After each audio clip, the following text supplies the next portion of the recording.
Vamos con el texto número 3. Este texto número 3 también ha sido aplicado en la prueba de nombramiento 2021. Llegamos a la última parte. Dice, artículo de divulgación científica del portal Xataka. No me dice mayor información, no puedo encontrar aquí un sujeto, algo, pero sí encuentro artículo de divulgación científica.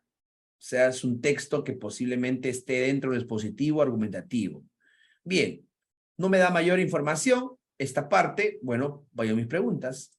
Según el texto, ¿qué es el permafrost? Mira, según el texto, ¿qué? Según el texto más el qué, es una pregunta a nivel literal. La respuesta quiere decir que va a estar escrita en el texto. Voy a buscar en el texto entonces qué es el permafrost. Voy a revisar desde aquí. Dice, el permafrost ubicado en las regiones más frías del planeta, principalmente Alaska, Canadá y Rusia, así como también en los países nórdicos y el Himalaya. Es una capa de subsuelo de la corteza terrestre que normalmente se encuentra congelada. Aquí está mi definición, mira. Es una capa del subsuelo que se encuentra congelada. Ahí está la respuesta a tu pregunta de manera literal. ¿Qué es el permafrost? Es una capa del subsuelo de la corteza terrestre que se encuentra normalmente congelada. Si tú vienes aquí a tu respuesta, tiene que haber una respuesta explícita. Es una superficie congelada que carece de recursos explotables, es una capa del subsuelo cuyo estado natural es permanecer congelado. Y luego dice, en un subsuelo se deshiela y congela la función de la estructura. Definitivamente la respuesta letra B. Mira, qué fácil realmente se hace responder esta prueba. La segunda pregunta dice, en el texto se afirma explícitamente, acá ha mencionado la palabra mira explícita, ya de manera directa te dice explícitamente, que existen lugares cuyos suelos están actuando como emisores de CO2 a la atmósfera. ¿En qué lugar los suelos actúan de esa manera? Y te dan alternativas Alaska, Norilsk y Yamalia. La forma para resolver esta pregunta es que yo identifique en el texto estos lugares y verificar cuál de ellos está emitiendo CO2 a la atmósfera. ¿Cuál va a ser mi procedimiento? Es venir al texto, identificar esos lugares primero. Por aquí vamos a buscar, aquí está Norilsk, 1. Busco también Alaska. Aquí está Alaska, miren. Alaska, y también busco Yamalia. ¿Dónde está Yamalia? Aquí está Yamalia. Ahí están los tres, mira. Y encontré Yamalia, encontré Alaska y encontré Norilsk. Eso es lo que quise encontrar, los tres lugares de mis alternativas. ¿Cuál es el siguiente paso? Verificar cuál de ellas está sirviendo de emisor para CO2 a la atmósfera. Dice acá, mira. En el caso de Rusia es probable que uno de los más singulares, más del 63% del territorio ruso, se asiente en una superficie de permafrost. Y los pronósticos más indican que hacia 2050, más del 75% de las construcciones edificadas sobre dicha superficie colapsará. De hecho, Norilsk, una ciudad siberiana conocida por la explotación de níquel, tiene un número llamativo de edificios, pero no me dice nada de emisión de CO2. Por lo tanto, no va a ser Norilsk. Alaska, dice acá.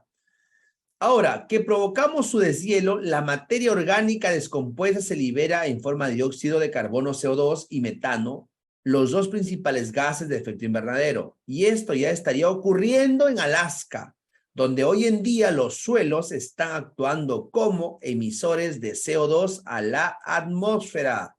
Ya está ocurriendo en Alaska. No tienes que leer más. Has encontrado tu respuesta de manera ahí, literal. Dime, ¿estoy inventando las respuestas o es que realmente está fácil de identificar? Tu respuesta, Alaska. Hay otra respuesta, Alaska. Dime, ¿esto te parece difícil, querido maestro? Esta es una evaluación que ha sido aplicada el año pasado en el nombramiento docente. Ahí está, lo puedes verificar. Nombramiento docente 2021. Esto vino en la prueba que se anuló. ¿Te parece difícil? ¿Te parece complicado? Simplemente hemos ido a ubicar las tres alternativas, comparamos una a una y la respuesta sale. No debes demorarte más de 3 minutos por pregunta. Ese es el plazo que tienes, el tiempo asignado para que te pueda dar para toda tu prueba es que le des 3 minutos por pregunta. No puede ser más. Si tú te pasas más tiempo resolviendo una pregunta, tienes que saber que le estás robando a otra pregunta su tiempo y que al final te va a faltar. El administrar el tiempo se hace necesario, se hace crucial. Muchas personas me han comentado cuando me llaman justamente pidiendo informe, me dicen, profesor, el año pasado yo lo sabía todo, pero lamentablemente me faltó el tiempo. Y eso es cierto. ¿De qué sirve que conozca la teoría o que sepa la estrategia si es que no sabes administrar el tiempo? El factor tiempo es crucial en la evaluación. Por eso es que mi método justamente se basa en que resuelvas la prueba de forma rápida y efectiva, porque el tiempo es el recurso más preciado y si tú no lo administras bien, puedes tener una consecuencia fatal. Más aún si dejas para el final el llenado de tu hoja de respuestas. Tienes que llenarlo directamente. Aquí, por ejemplo, la letra A, de frente marca en tu hoja de respuesta. Ya no estés que poniéndole un puntito en el cuadernillo y luego lo pasas al final.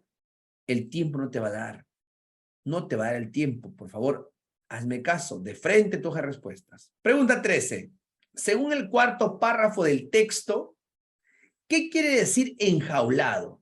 Esto, por ejemplo, es una pregunta típica de las evaluaciones y se refiere a la parte inferencial. ¿Por qué inferencial? Porque me están pidiendo el significado contextual de esta palabra. Y eso es inferencial siempre. Quiere decir que en el texto no me dice el significado, yo tengo que interpretarlo. ¿Cómo se resuelve esta pregunta? Yendo al texto, encontrando dónde está la palabra y leyendo su contexto para entender qué significado se le está dando. Significados posibles: retenido, vigilado, perdido. Vamos al texto. Me dice en el cuarto párrafo, ¿eh? Voy a dirigirme con toda tranquilidad al cuarto párrafo. Cuento 1, 2, 3 y llego aquí al cuarto párrafo. Busco en la palabra enjaulado. Busco por aquí dónde está el término enjaulado. Aquí aparece justamente, lo resalto, lo subrayo. Ahí está. Ahora, voy a leer todo su contexto. Voy a leer todo el contexto de la palabra para entender a qué se refiere. Dice acá, mira, se calcula que la cantidad de carbono existente en el permafrost, tú sabes que el permafrost es esa capa que normalmente está congelada. Se calcula que la cantidad de carbono existente en el permafrost es más o menos el doble de la que se encuentra en la atmósfera. Mientras que el carbono ha estado enjaulado por el permafrost, tú sabes que el permafrost es una capa de la corteza terrestre. Es como si fuera esto. Mientras dice el carbono ha estado enjaulado por el permafrost, ¿qué significa? Si yo sé que el permafrost es una capa de la corteza, quiere decir que ha estado tapando, ha estado cubriendo, ha estado encerrando ¿a quién? Al carbono, al CO2. Pero dice acá, mira, ahora que provocamos su deshielo, ¿a quién se refiere? Al deshielo del permafrost. La materia orgánica descompuesta se libera en forma de dióxido de carbono. ¿Qué significa entonces enjaulado? Si me dice que mientras estaba el permafrost congelado, no podía salir. Entonces el enjaulado quiere decir que estaba apresado, que estaba enjaulado, estaba retenido, estaba aprisionado, estaba ahí, encerrado. Esos son los términos que debes buscar. ¿Cuál será el término más adecuado? Retenido, vigilado, perdido. Definitivamente está haciendo referencia a retenido. Estaba retenido, porque el permafrost es como esa capa que no permite que salga. Pero si ahora el permafrost, que es esa capa congelada, se derrite, ¿qué va a pasar? Todos esos gases contaminantes salen a la atmósfera. Resultado, contaminación, efecto invernadero. Bien, hemos resuelto entonces la pregunta 13, rapidísimo también. Vamos con la siguiente pregunta. Propósito del texto. Hasta ahora te estás fijando que la pregunta de propósito es una pregunta que se repite tanto en las pruebas de nombramiento como en las pruebas de acceso a cargos directivos. O sea, sí o sí viene una pregunta de propósito. Aprenderte la estrategia para resolver preguntas de propósito se hace muy necesario entonces. Entonces, acuérdate, por favor, esta preguntita se resuelve con una fórmula que te acabo de dar hace un momento. Verbo en infinitivo del tipo de texto más el tema del texto más la idea principal del texto. ¿Cuál es la estrategia? Marcar aquí marcar nuestros infinitivos. Dar a conocer, expositivo. Ofrecer, expositivo. Y explicar, expositivo. Pero acá me dice ofrecer recomendaciones. Entonces, no sería entonces expositivo. Si me dice ofrecer recomendaciones, eso está más que todo dentro de lo instructivo. Entonces aquí, nosotros nos damos cuenta que la letra B no puede ser porque el texto no tiene característica de ser instructivo. ¿Cómo lo sé? Muy bien, vamos a la última parte del texto. Pues aquí vamos, mira. Si buscamos paliar estos problemas, la única alternativa que tenemos es reducir las emisiones de gases de efecto invernadero.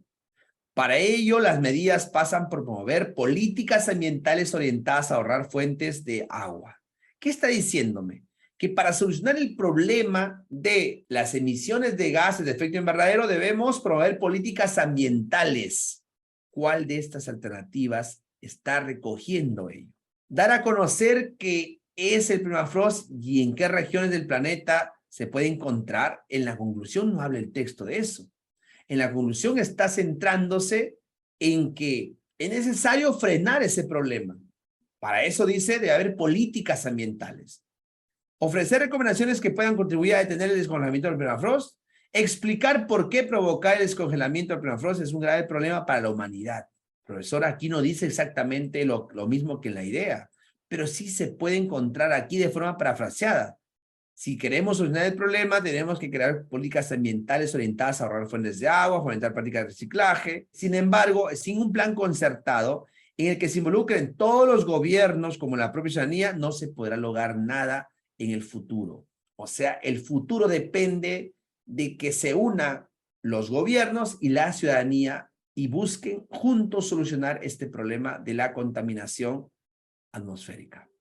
Entonces, tu respuesta definitivamente está en la letra C. Explicar por qué es tan perjudicial para la humanidad descongelar el permafrost de nuestra corteza terrestre, porque permitirían justamente que se liberen estos gases de efecto invernadero.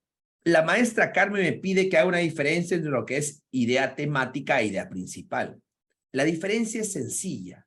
La idea principal es la idea que se está utilizando en todo el texto, es decir, la idea que resume el texto.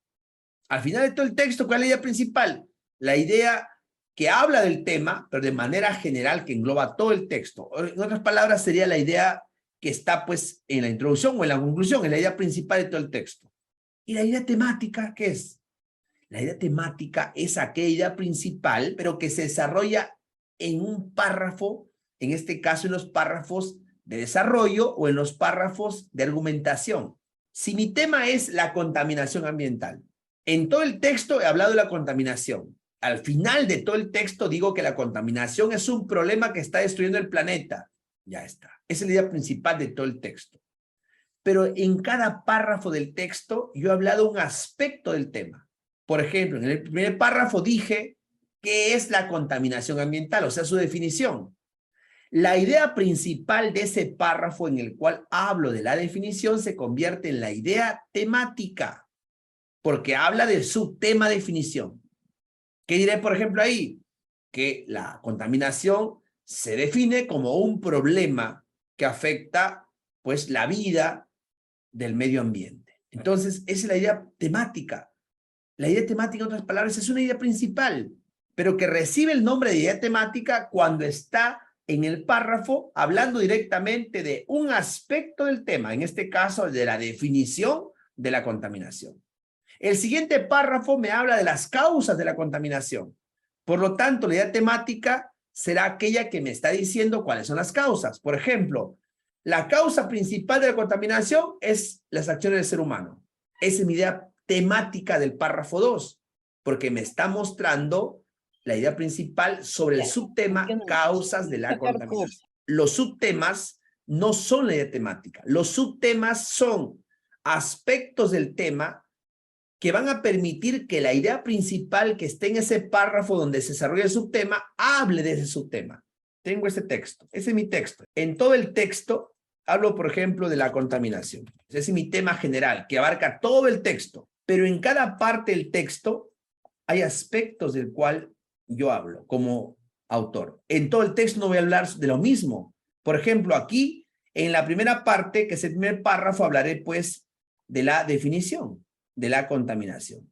En el segundo párrafo hablaré de las causas de la contaminación. En el tercer párrafo lo de las consecuencias de la contaminación. Y en la última parte es mi conclusión. En los 3 párrafos anteriores estoy hablando de la contaminación, pero de un aspecto. En un aspecto de la definición, otro aspecto las causas, otro aspecto las consecuencias. Se supone que la idea principal de todo el texto va a estar aquí, porque es la que resume todo el texto. Pero las ideas que estén en cada párrafo se conoce como idea temática. O sea, aquí hay una idea temática, hay otra idea temática, y aquí está tu idea principal que resume todo el texto, también conocida como idea central. No sé si con esto me dejo entender. ¿Correcto, maestra Úrsula? La idea temática se ubica en cada párrafo y habla directamente del subtema, no del tema general, del subtema. Por ejemplo, si mi subtema es definición de contaminación, la idea principal tiene que hablar de cuál es la definición. Si mi subtema es causas, la idea principal hablará de las causas de la contaminación. La idea principal de todo el texto habla del tema principal.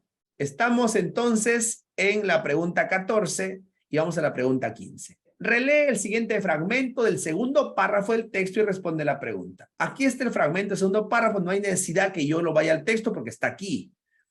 En el contexto del párrafo en que aparece, ¿con qué intención el autor incluye la idea subrayada? Mira, aquí el autor te da una idea subrayada ya, así como está igualito. ¿Qué te dice? ¿Con qué intención incluye esta idea? Si tú lees el fragmento, vas a encontrar lo siguiente. Dice aquí, con el aumento de la temperatura en la Tierra debido a la actividad humana, el permafrost está comenzando a descongelarse de forma imparable y a un ritmo mayor de lo que se pensaba hasta ahora. Se calcula que esta capa, se supone el permafrost, se calienta en unos 0.12 grados centígrados por año. Esta cifra parece intrascendente, porque es poquito, mira, 0.12 supone un cambio muy brusco. Esta cifra que parece pequeña causa una consecuencia terrible. ¿Por qué? Porque, mira, date cuenta por qué. Porque si consideramos que el aumento de temperatura de solamente 2 grados centígrados supondría la pérdida de 40% de la superficie en el mundo, date cuenta, si esto ocurre por año, si 0.12 grados centígrados se calienta por año, y me está diciendo que con tan solo 2 grados centígrados se perdería 40% de la superficie, imagínate, en los próximos años se va a superar todavía los 2 grados centígrados. Si cada año se sigue calentando 0.12, imagínate, cuando sobrepase los 2 grados centígrados, ya no solamente se va a derretir el 40%, sino va a derretirse todo el permafrost. Y si eso ocurre, ¿qué pasaría? Toda la emisión de esos gases retenidos van a irse a la atmósfera. El calentamiento global, el efecto invernadero, la contaminación va a llegar a su punto máximo. Entonces, ¿para qué utiliza el autor esta idea justamente de decirte que el 2% que parece pequeñito causa, mira, ve, un 2% ¿cuánto causa? Un 40%. ¿Qué está diciéndote? Te está advirtiendo que cualquier cambio que haya, por más pequeño que parezca, causa, mira, una terrible consecuencia, mira. Tu respuesta entonces está en la letra C. Y de esa manera terminamos con el texto número 3. Ahora vamos con el último texto.